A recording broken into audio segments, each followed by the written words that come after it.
नमस्कार, मैं doctor A के गौतम, एसोसिएट प्रोफेसर, राजकीय बांगड़ महाविद्यालय Didwana, department of zoology, BSc third year के लिए बर्ड्स के क्लासिफिकेशन की बात करूँगा। बर्ड्स के कैरेक्टर को मैंने पूर्व में ही एक्सप्लेन किया है। जैसा कि आप जानते हैं, बर्ड्स का प्रमुखतम कैरेक्टर जो है वो ये है कि इनके स्किन के ऊपर फेदर्स उपस्थित होते हैं। बर्ड्स के जो पंख होते हैं उनको विंग्स कहते हैं और हिंदी में पख कहते हैं। पख वो संरचनाएं होती हैं जिनसे बर्ड्स उड़ती हैं।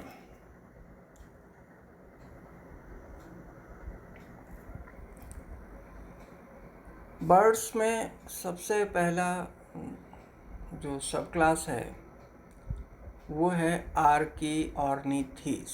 आर्की का अर्थ होता है प्राचीनतम और ऑर्निथीस अर्थात बर्ड्स। तो शब्द का संधि विच्छेद करके समझें, आर्कियोर्निथीस, जिससे कि याद करने में कठिनाई ना हो। Archae means oldest, ancient, ornithes means aves, birds.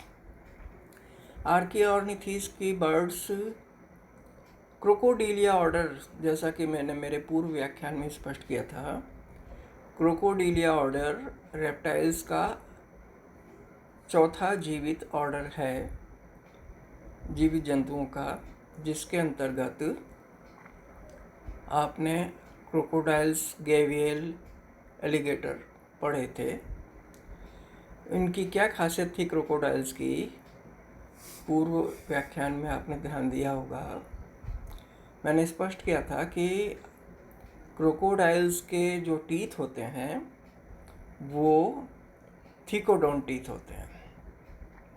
थिकोडोंट अर्थात टीथ ज्वास के अंदर सॉकेट्स में गहराई में धंसे हुए होते हैं। तो ऐसे दांतों को थिकोडोंट टीथ कहते हैं। तो इनके कैरेक्टर्स में भी आप देखेंगे कि आर्कियोर्निथीस का जो कैरेक्टर है, इसमें ज्वास पर गर्तिकाओं में स्थित दंत अर्थात थिकोडोंट टीथ उपस्थित होते हैं। तो सब क्लास है एव्स की आर्कियोर्निथीस, जो कि पहली सब क्लास है। एव्स क्या है? एव्स क्लास है और आर्कियोर्निथीस सब क्लास है। पहला कैरेक्टर देखिए, रेप्टाइल्स के लक्षण युक्त एक्सटिंक्ट पक्षी इसके अंदर सम्मिलित थे। एक्सटिंक्ट मतलब विलुप्त पक्षी, आज ये मौजूद नहीं है। इनके अग्रपाद पर 3 नखर युक्त अंगुलियों की उपस्थिति थी। तीसरा कैरेक्टर, 13 कॉर्डल वर्टिब्रे युक्त लंबी टेल थी। पाइगोस्टाइल का अभाव था। चौथा, ज्वास पर गर्तिकाओं में स्थित दंत अर्थात टीथ थे, जो कि थिकोडोंट प्रकार के थे। इसके अंदर जो पहला ऑर्डर है वो है आर्कियोप्टेरिजी फॉर्मिस। आर्की मीन्स एनिशिएंट, ऑप्टेरिजी मीन्स उड़ने वाले, फॉर्मिस ऑर्डर के लिए प्रीफिक्स है,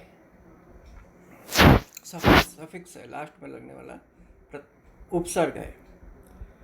तो ऑर्डर आर्कियोप्टेरिजी फॉर्मिस, इसका एग्जाम्पल ध्यान रखने का है आर्कियोप्टेरिक्स। ये वो वर्ड है जो कि एक्सटिंक्ट हो चुकी है। इसका पूरा नाम है जीनस आर्कियोप्टेरिक्स, स्पीशीज लिथोग्राफिका।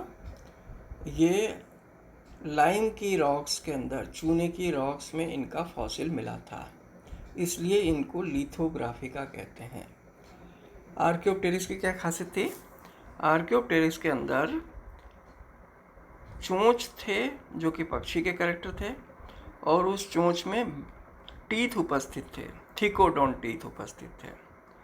तो टीथ की उपस्थिति रेप्टाइल कैरेक्टर है।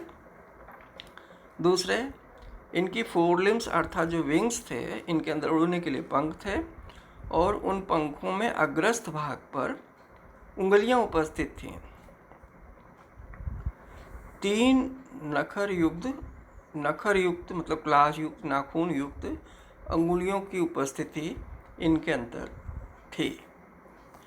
तो ये एक कैरेक्टर है जो कि रेप्टाइल्स का इनके अंदर देखने को मिलता है। फिर एक और कैरेक्टर था कि इनकी टांगों के ऊपर स्केल्स उपस्थित थे। तो ये रेप्टाइल्स और एप्स के बीच की योजक कड़ी है आर्कियोप्टेरिक्स लिथोग्राफिका। क्लियर। अब दूसरी सब क्लास है नियो ऑर्निथीज। नियो मीन्स न्यू, ऑर्निथीज मतलब पक्षी। तो सब क्लास आर्की ऑर्निथीज, फिर दूसरी सब क्लास नियो ऑर्निथीज। इसका पहला कैरेक्टर देखिए, इसके अंगुली रहित अग्रपाद विंग्स में विभेदित होते हैं, अर्थात यहाँ पर जो अग्रपाद हैं वो स्पष्ट विंग्स में विकसित हो चुके हैं और उनमें अंगुलियों का अभाव था। ठीक है। दूसरा, इनमें छोटी पूंछ में 13 या कम दबी हुई वर्टिब्री उपस्थित होती हैं। छोटी पूंछ में, इनके अंदर पूंछ छोटी होती है जिसमें 13 या कम दबी हुई कशेरुकाएं उपस्थित होती हैं। दांत रहित चोंच उपस्थित होती है। इनके अंदर टीथ नहीं पाए जाते हैं परंतु चोंच उपस्थित होती है। इसके अंदर सुपर ऑर्डर है एक पैलियोग्नेथी। पैलियोग्नेथी में क्या आते हैं, इसमें अविकसित पंखयुक्त उड़ान रहित फ्लाइटलेस बर्ड्स होती हैं जिन्हें दौड़ने वाले पक्षी रनिंग बर्ड्स के नाम से जाना जाता है। तो रनिंग बर्ड्स इसमें आती हैं, अविकसित पंख होते हैं इनमें। दूसरा पॉइंट, इनकी पूंछ कशेरुकाएं या पुच्छ कशेरुकाएं कॉर्डल वर्टिब्री स्वतंत्र होती हैं, जो कि पाइगोस्टाइल इनमें अविकसित होती है। पाइगोस्टाइल का यहाँ पर अभाव होता है अथवा नहीं होती है, एक ही बात है। तीसरा पॉइंट, इनमें स्टर्नम चपटी होती है। स्टर्नम की क्या स्थिति होती है, स्टर्नम चपटी होती है और इन्हें नियोटिनस समझा गया है।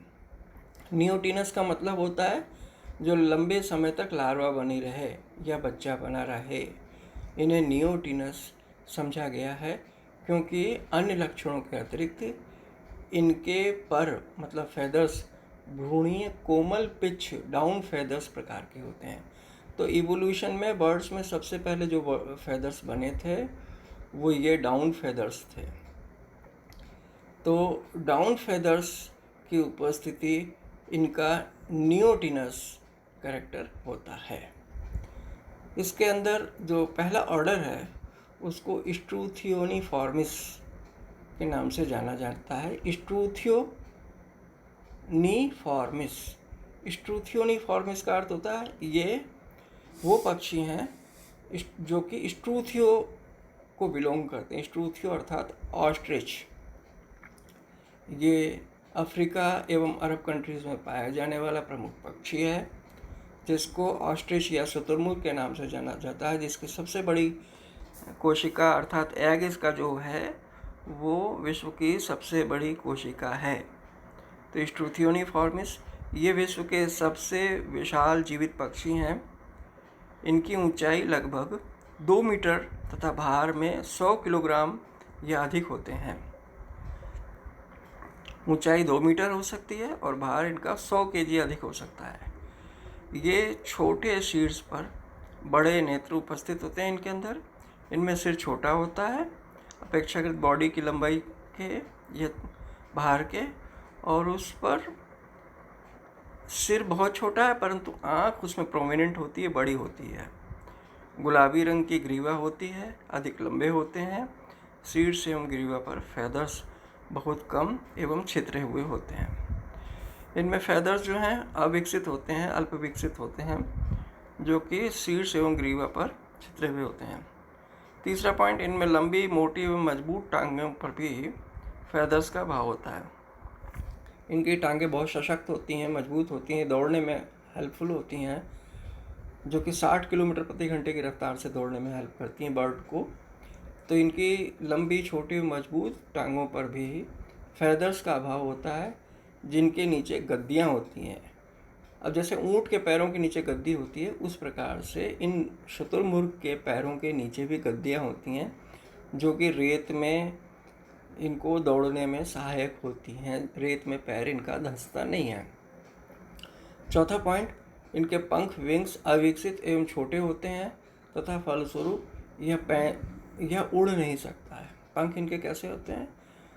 विंग्स अविकसित होते हैं, छोटे होते हैं तथा फलस्वरूप उड़ नहीं सकते हैं। अपनी मजबूत टांगों की सहायता से यह बहुत तेज दौड़ता है या दौड़ सकता है तथा इसकी गति 60 किलोमीटर तक पहुंच जाती है। और इसका एग्जाम्पल है स्ट्रूथियो या ऑस्ट्रिच। अफ्रीका एवं अरब कंट्रीज़ के अंदर ये पाया जाता है। ऑर्डर दूसरा जो है एप्टेरिजिफॉर्मिस है। एप्टेरिजिफॉर्मिस के अंदर कीवी आती है। एग्जाम्पल है इसका क्या? कीवी। एप्टेरिजिफॉर्मिस इसका नाम है।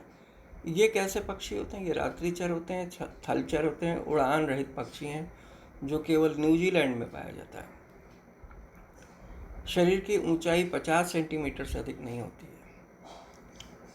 शीर्ष पर एक पतली लंबी चोंच होती है, जिसको बिल कहते हैं, BILL बिल चोंच का नाम है। चोंच के लिए शब्द उपयोग में लिया जाता है बिल। शीर्ष पर एक पतली लंबी चोंच होती है, जिसके शीर्ष पर नासा छिद्र उपस्थित होते हैं, अर्थात उसके आगे हिस्से पर नोजल एपर्चर होता है। लंग्स अविकसित एवं बहुत छोटे होते हैं। विंग्स इनके अविकसित एवं बहुत छोटे होते हैं। Wings not lungs. विंग्स इनके जो है ना, वो बहुत अविकसित होते हैं, रूडिमेंट्री होते हैं और छोटे होते हैं। टांगें अपेक्षाकृत इनकी छोटी होती हैं। इनके पैर अपेक्षाकृत छोटी होते हैं कीवी के, और पादों पर 4 उंगलियां होती हैं। देह रोएदार कोमल पिच, जिन्हें डाउन फेदर्स कहते हैं, से ढके होते हैं। इनको एग्जाम्पल है एप्टेरिक्स या कीवी। तीसरा ऑर्डर है कैसोरीफॉर्मिस। CASAURIFORMS, कैसोरीफॉर्मिस। ये क्या होते हैं? ये बड़े परिमाण के उड़ान रहित पक्षी हैं। तो मैं आज जिन जिन पक्षियों की बात कर रहा हूँ, सारी की सारी रनिंग बर्ड्स हैं, उड़ान रहित पक्षी हैं, जो ऑस्ट्रेलिया के अपेक्षाकृत सूखे एवं कम घने जंगलों में पाए जाते हैं।